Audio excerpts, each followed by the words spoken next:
That's working. Right, rise up, brothers and sisters, kings and queens, boys, girls, friends, frenemies, angel agents. It's Brother Marley. You can just about see me, huh? No, it was Mambo, Habari, Jambo from Dar es Salaam in Tanzania. Yeah, it's been a while, huh?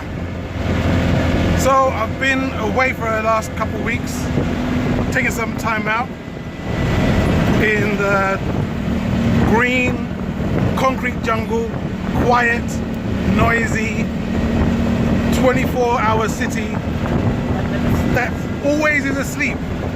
It's the dichotomy which is called Dar es Salaam. A whole place of contradictions. But I'm really enjoying myself. A lot of beautiful buildings around me. A lot of great architecture, a lot of great arts, design, skills, or speed bumps, and a number of other things. So I want to tell you all about it, where I'm going to list the things I like and the things I dislike about Dar es Salaam from a visitor's viewpoint, understand? I've only been here for a short time, I've not been here for very long, but I've been here long enough to be able to make an opinion, so I'll share that with you. Alright, let's do this. Well, that was exciting, wasn't it? Flying around the city of Dar es Salaam in a tuk-tuk. So welcome now. I'm back in the hot and humid Gambia. Glad to be home, obviously.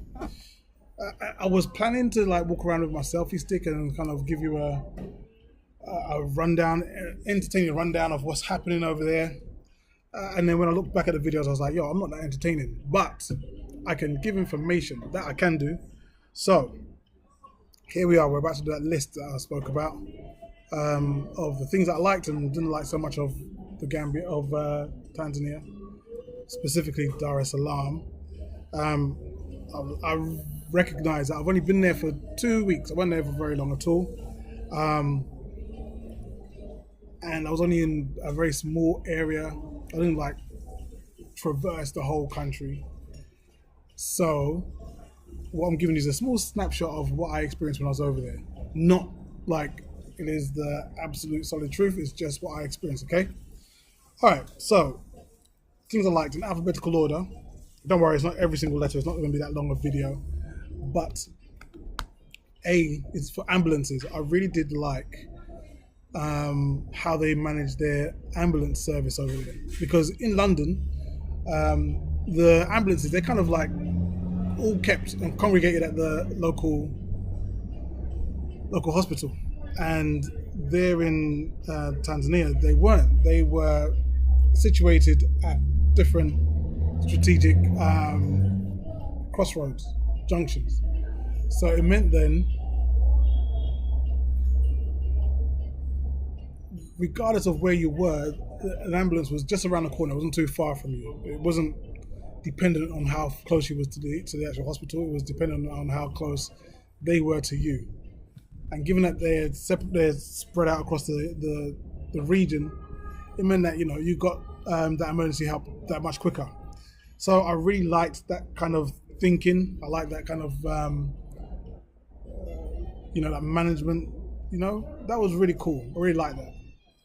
Another thing I liked was the bars. The bars over there was very different to what's over here. Over here in the Gambia, the majority of the bars and restaurants, they're run, owned and controlled by Lebanese or European owners. And because of that, what they like is what goes, right? So for example, here in the Gambia, a very popular bar has an evening where they've got an Elvis impersonator who comes in and sings blue suede shoes and all that kind of stuff. All that. And it's mad, it's popping. People go there. Very, very interested. And it's weird to me, to be here in Africa and then having people coming together and celebrating a stone cold racist like Elvis. But it is what it is. Here, most of the bars and restaurants are run by European and Lebanese owners, and over there in Tanzania, it's mostly run by Tanzanians and people like myself, people who've from the diaspora who've come in and said, "Oh, I could do that." So it meant that the vibe was very different, Influence over there in Tanzania is different. It's very Black American, very African American. That's what they kind of look to as their cues as to what's what. So that's reflected in the bars and restaurants and the entertainment. So I really did like that about it as well. I like the music.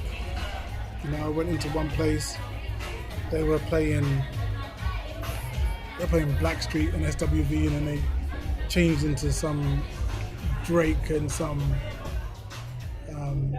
Megan Thee Stallion, and then they changed again to some South African house. And so you was always just bopping your head all the time. It was nice. So I really liked that kind of difference. It was completely different to here. See a cinema. Now back in London, I love going to the cinema. I love film. I like looking into it. I like looking at not only just the entertainment side of it, but things like the lighting, the writing. I like looking at cinema. I do enjoy that. And here in the Gambia, they don't have that.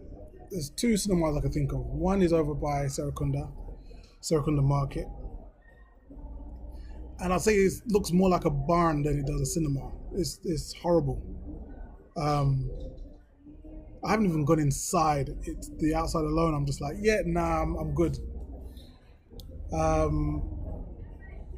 The other one is over at Q City, and I went there like a year ago or so, and the film that they were showing was Toy Story.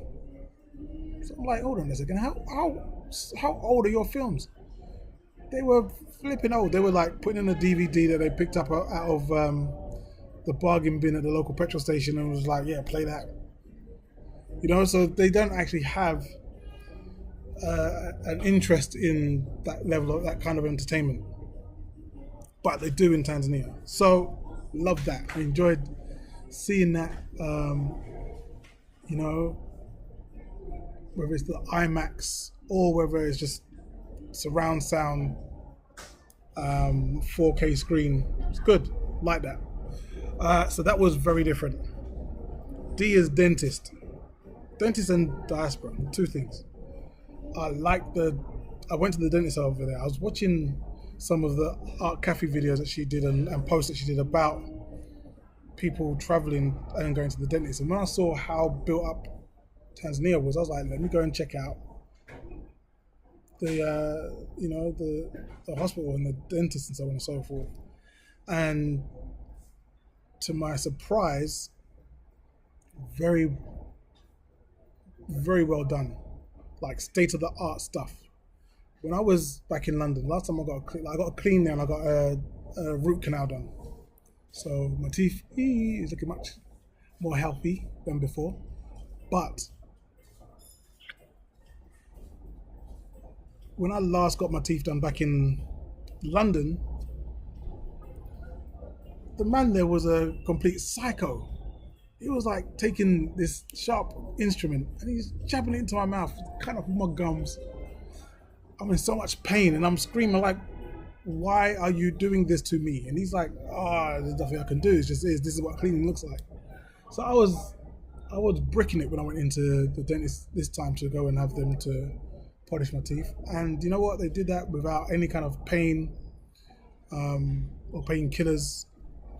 Even back in London, when you would wash out, when they take to rinse out, and they give me this pink medicated liquid to wash out my mouth with. Whereas in Tanzania, it's just water. And they explain that, they don't try and push the medicine so much. It's kind of like that kind of chemical medicine is a last resort, as opposed to in the UK, it's first. So I like that as well, that kind of um, that kind of thinking where it's all encompassing. There isn't just like it's like in London, yeah. The conversation about health and well-being is driven mostly by the pharmaceutical companies. They're the ones who run it. They're the ones who say, "Oh, this is good for you, that's bad for you. Oh, and these are the side effects of what's good for you." Whereas in Tanzania, however you like to pronounce it, they would be like, well, we've got these herbs and these roots and these berries, and we can use that to fix the body, clean the body, help the body to look after itself, um, improve its self-defense. But then they also then have as a backup the chemical stuff as well. So I really liked that as well. That was really cool. So I was a dentist. Diaspora. You know what? We was in an office. We was getting our COVID test done, and what I liked was I met this couple. They're from Los Angeles, and we was literally there for like half hour, or whatever, just chatting. Well, my wife was doing the chatting. I kind of joined in afterwards and just stood there quiet. But what I really liked was these two people who I've never met before, who I will probably never meet again, who were brought up in a completely different part of the world to me. We had so much in common, Like she looked like my wife's aunt,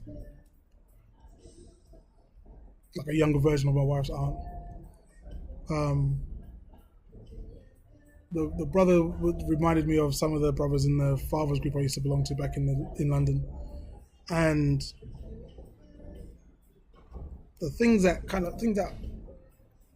bug me about the differences here between the people who live here and those of us who are returning. There's some unspoken rules, right, that we know about that isn't considered over there. So, for example, personal space is a thing, man. It's like it's a real thing. Like over in the UK or whatever, give a man them space, innit? Give people just elbow rooms. But over here, people will come right up in your face. Hi, how are you? And I'm like, yeah, get back. What are you doing? You know what I mean? So those kind of things those kind of unwritten rules were adhered to by everybody. I like the diaspora there as well because over here, we stand out a mile. Like, you can see someone who's walking, before you see their face, whatever, you can tell this person is not Gambian. They just stand out. We just stand out. Yeah, we talk about, oh, this is where we're from. I look like you. Oh, you look kind of like me. But there's a blatant difference. Whereas over there in Tanzania, people are coming into the city from the rural areas. Then they're coming in from Zambia, from Kenya, from Uganda, and Rwanda. And Rwanda. So everyone there. There's a lot of people who from Zanzibar who have a kind of like Arab sort of look to them, and mixes as well. So you get a lot of people who are black and lighter skinned, and then you get some people who are darker skinned. So you have the whole kind of range. Whereas here, everyone's black and blackety black and bleak. So it's like, yeah, you just go through like you're just another person visiting. No one's looking at you. Here, people stare. They look at you like. But over there, no one's staring at you. It's just like you're just another person who's just coming around. But there is still that difference. There is still that otherism about us. And to be honest with you, I've been to Uganda, I've been to Kenya, I've been to Nigeria, and Gambia, obviously, and now Tanzania. And that otherism, that thing where people are watching you like, who you be, kind of thing, That was everywhere. I didn't see that any change anywhere. That's everywhere. Even people from this country would look at other people come from other countries, other African countries, and saying, "Yeah, he's not Gambian. He's clearly Nigerian or something. He's another as well." So, shoot, that's all part and parcel of the journey, I guess. But I did like that kind of diasporan link was there. Loved it. E is for employment. Now, I know I'm not the only one who said this before on YouTube, but if you're looking for work or employment, this is not the place you come to. Here, you come to Gambia if you're setting up a business, that's fine. But for employment, no. However, over in Tanzania, I did meet people who was there getting a job, was there working in an office or whatever. That's doable, that's possible, there's no problem with that. So I really like that difference as well. Who is messaging me now?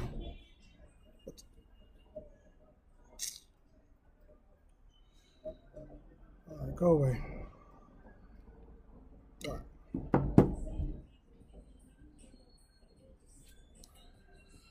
right. Influence. Put down to the eyes now. Influence. As I said before, the country has a very kind of African American influence to it, which was very different to here. And given that my mum's a complete soul head, it was really nice. It was really kind of what I expected, what I'm used to. I've loved, just like the vibe of the brothers and sisters over there. The way they would dress, the way they would present themselves is different to over here. So that was pretty cool. That was pretty different. I like that as well. K, what have we got there? Oh, Carriacou. So there's an area called Carriacou, right? It looks like, say, the Latin Quarter in Paris. Very, very small streets, densely populated, lots of different places to go to. It's a shopping district. But this shopping district, you can buy anything you need, and it's really well managed. Like, for example, you'd have one area which is between this street and this street. Everyone there sells rims. And then you go to another part, everyone sells jewelry. Or another part, everyone sells stationery. So it's like, it's very well managed, and it's hectic as hell because there's so many people down there. But if you're looking for a good deal, you're looking for bargains, Carriacou is your place. Personally, I would say go there early in the morning before the madness kicks off, before the sun licks you, or go late after everyone's gone. Don't go in the middle of the day when the sun's hot and burning you and people are, it's really busy. Don't do that to yourself. So I really did like Carriacou as well. That was pretty cool.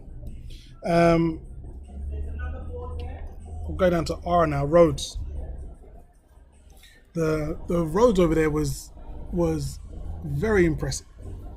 Very impressive. Like over here, you'd have a main road that goes from Banjul clean up to the airport and then onto Brikama, and then you have another road which is the coastal road, which kind of, it does a D shape. So you have like this one going all the way up to the airport in Brikama, and you have another one that starts here and goes on the coast and links up. So other than those two main roads, everything else is pretty much, there's some others obviously, but everything else is pretty much dirt roads. So this place is really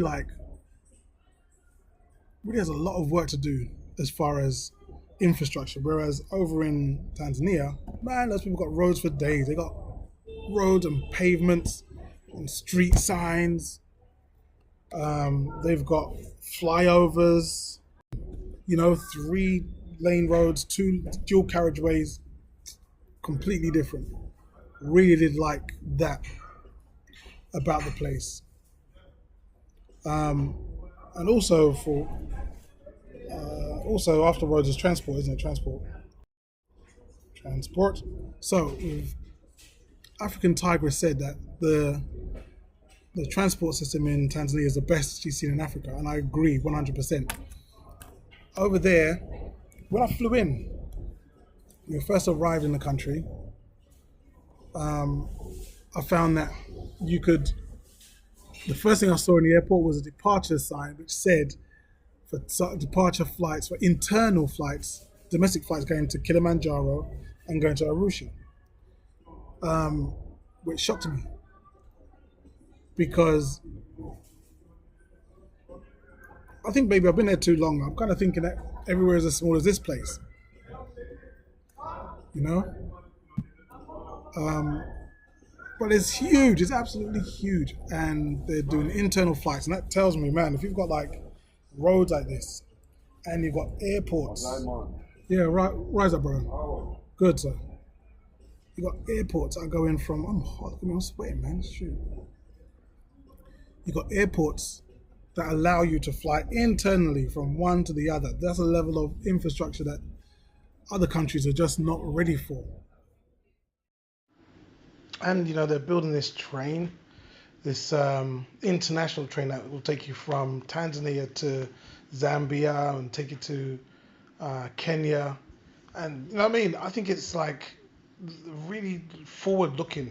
You know, people talk about a third world as Africa has been a third world continent.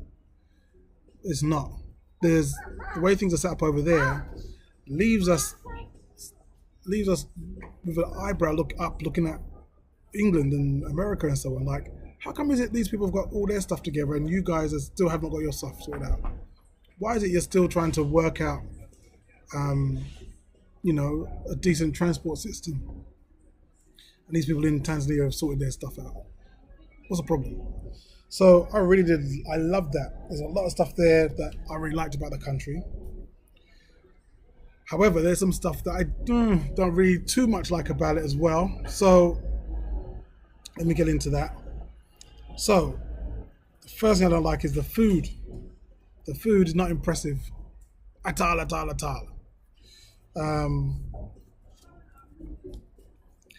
You know, Zanzibar, which is just a little island just off the coast, was known during the Arab slave trade as being like a spice island where you pick up spices and take them from one part of the world to another part via Zanzibar. Here, even though Zanzibar is so close, it's like all those spices left with the slave trade. Here, people are just seasoning your food with some salt, pepper, and that's about it. And sometimes they forget the salt, and sometimes they forget the pepper. They've got loads of these kind of like outdoor places where you cook, where you barbecue chicken and so on and so forth. But their thing is no seasoning, just the raw sauce of meat. I'm like, hey, this is nasty. You can't just eat chicken flavored with charcoal. That's nasty. But they do it. So I'm not a fan of the food there. Also, the pricing is a bit of a mess as well. So like, I went to Rastaland when I was there, and I was intending to do a whole video on Rastaland. I had my selfie stick and I had my camera and I'm walking around and so on and so forth, but I didn't post it because when it came time to pay in, they charged 180,000 shillings. No, it was 80,000. I'm lying to you. It's 80,000 shillings they charged. And I was like, I wasn't sure what that was, so we just paid the money and did the maths later on. We figured out that they were charging us about £20 per drink, and the drink was 2 waters and 2 juices. I paid £20 for a glass of water. I was like, what is this place about, you know? Yeah, I didn't like that about Tanzania. I would admit that I didn't see that kind of thing going on elsewhere, so maybe that's just restricted to that one place. And that's not me kind of just, you know, dumping on that company. Even though I'm kind of am, aren't I? Well, maybe it could be that member of staff who did that. Maybe it's not the company. Maybe it's not a company policy to screw people over. Maybe it's just that member of staff who's trying to pull a fast one. But needless to say, pricing is a problem over there. I went to other restaurants where it's like, I'm like, where's the menu? Where's the menu? Give me the menu. I want to see how much I'm going to pay for what I'm buying. But people don't like to give you the menu. They like to just tell you what the price is, and so you pay. It's only after you look at the menu you realize that the last time you came here you got done over. So yeah, that pricing thing, problem. The last thing I didn't like was the street lights, because I couldn't find any. Like over here, the street lights in this main road here. In the back roads there isn't, but over in Tanzania, even on the main roads, they rely on the ambient light of buildings and businesses to light the road. So it means you're walking in pretty much darkness while you're there at night time. It's pretty dark. It's very, very, it's not clever. Maybe they're saving on electricity, I don't know, but there's no street lights, not even built. There's no street lights there. So that's not clever. So I didn't like that either. But the major thing, it reminded me of a book I read called The Confessions of an Economic Hitman. And what it spoke about was how this guy was starting a job where he was writing reports for the World Bank, I guess it was. And he would say that, if you give loans to this small country or this emerging market, they have the wherewithal to be able to pay that back. So you should give them money. And so when the World Bank would say, okay, yeah, we'll give them money, they say, okay, so give it to me, the American company, and what I'll do is I will put American companies in over there and they'll do the work for them.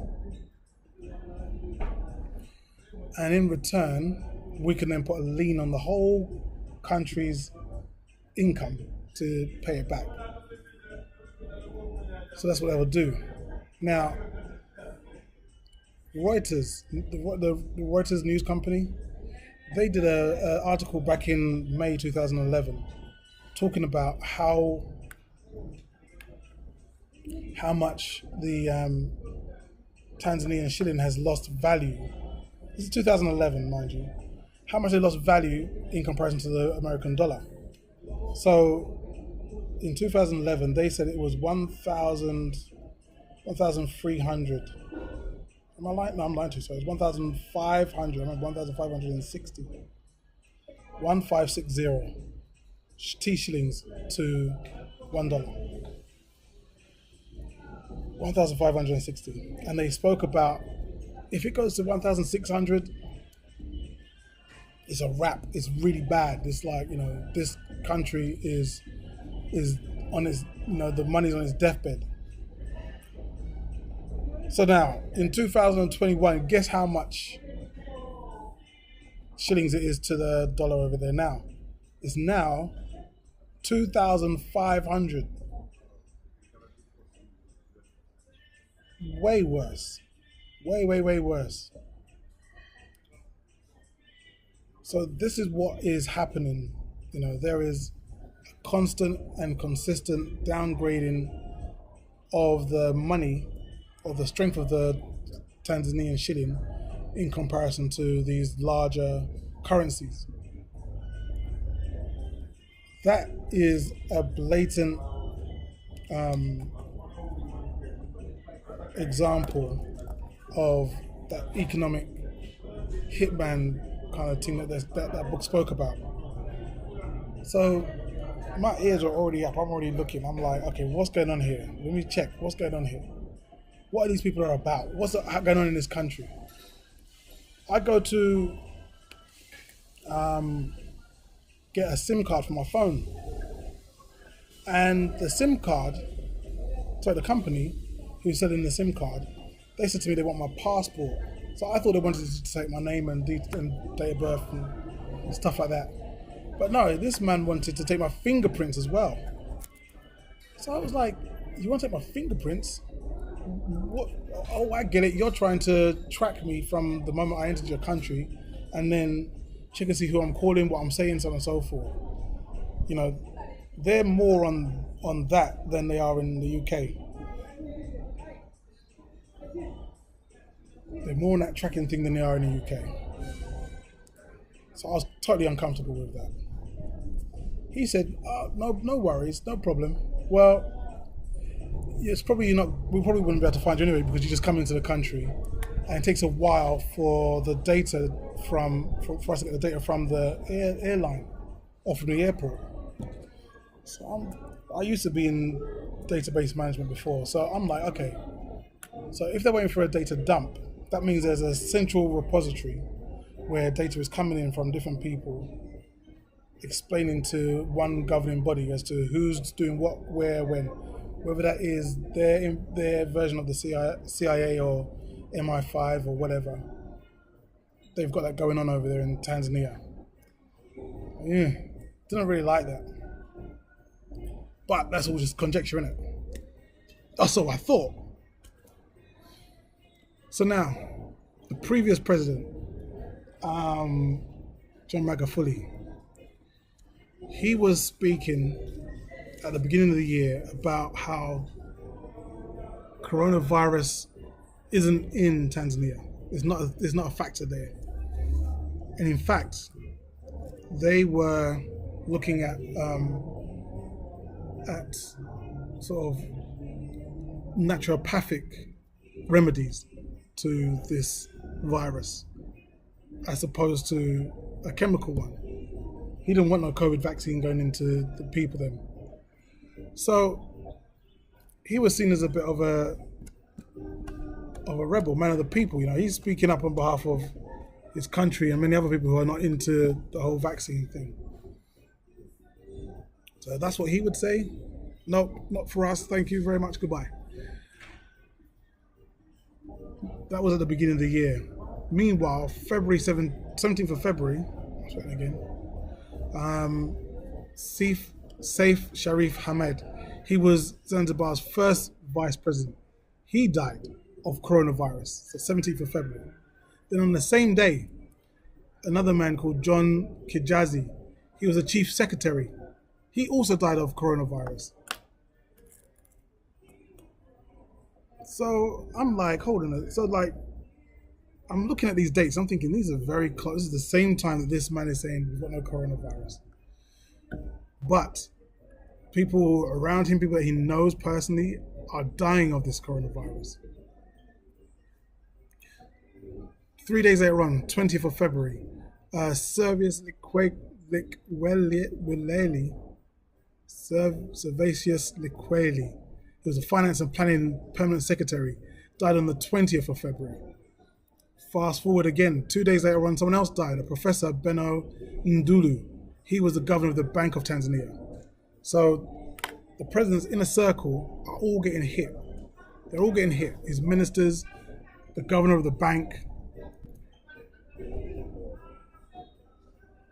This is not a coincidence. It's not by accident. You know?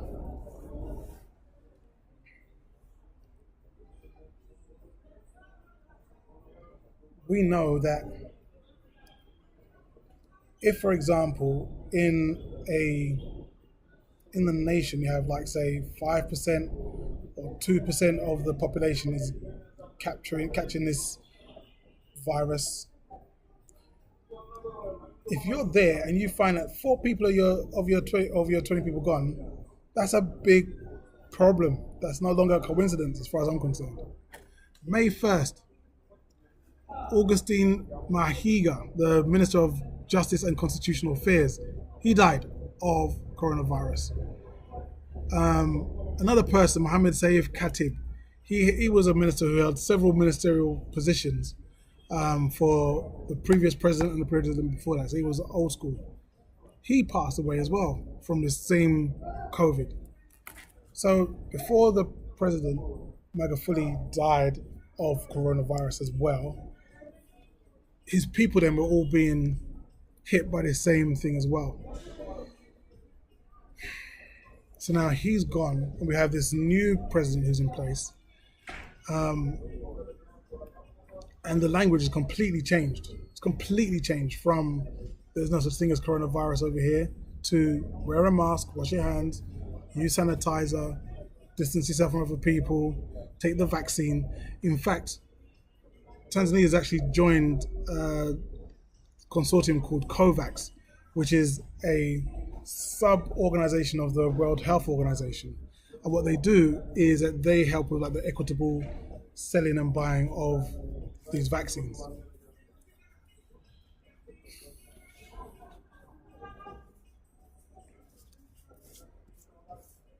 So to be honest with you, the reason why I'm uncomfortable, the thing I find uncomfortable about the place is, yeah, they have all this infrastructure, but the money's low. So I'm like, lots of infrastructure, low money. That smells of economic hitman. We'll build up the country with infrastructure.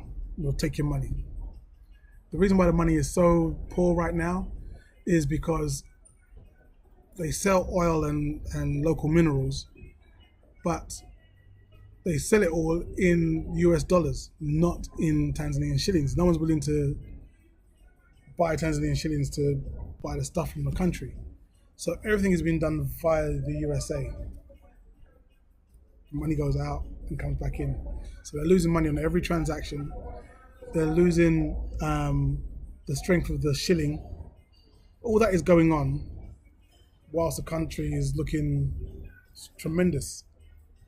So with that, with the ex-president and what has happened to the cabinet and the surrounding ex-president, he was Roman Catholic. And he was so into his Jesus, he loved his Catholic faith, he loved it. You know the nuns, the top, do you have a top nun? I don't even know. But there were some nuns and some top people in the church over there also died of the same coronavirus. Like everywhere he turned, people was dropping dead of this thing that he said don't exist. And now, as soon as he's gone, they're singing from the same hymn sheet as everybody else. So that leaves me uneasy. Does that make sense? I understand it's all in conjecture. This is conspiracy and conjecture. I get that. I'm not saying this is I've got proof. It's just something that inside of me says, yeah, that's not good. So I hope this has helped you in your journey, whether you're thinking of repatriating back to Africa, whether you want to go somewhere small like Gambia or somewhere large like Tanzania, or somewhere in the middle like Rwanda. I don't know, it's up to you. Make your decision, come over. But forewarned is forearmed, right? I think that's the way it says it. You take care of yourself anyway. This is your brother Marley, and I'm signing off.